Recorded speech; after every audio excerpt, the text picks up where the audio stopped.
our question that's going to drive us is, how do we find the inverse of functions? How do we find the inverse of functions? How do we find the inverse of functions? Okay? What we have to know is, first let's talk about the inverse. It's a really important idea. It's what the whole this whole function idea, the whole idea of mathematics is that everything has its opposite. In addition, we have subtraction. In multiplication, we have division. Okay? We have squares and square roots. So the function is no different. We want to find that every function has its inverse, all right?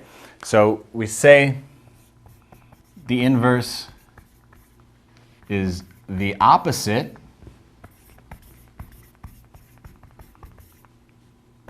okay, so and then we wanted to, so for us the inverse is the opposite, but what is the inverse of a function, you ask? Great question. So let's get that definition up there. Inverse of a function, okay, so remember we had the idea of function is driving us through pre-calculus, into analysis. The idea of function is so important, and so is the idea of the inverse of functions. And we're going to be spending some time talking about that today. The inverse of function. So the inverse of function, and it's basically, it's a simple idea. It's exchanging the domain,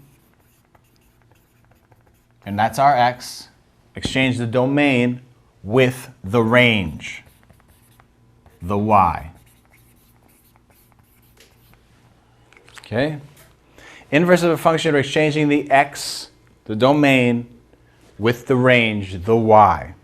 Okay? So if here's our function, and this is exactly what we're saying in the definition mathematically, f of x is equal to x comma y.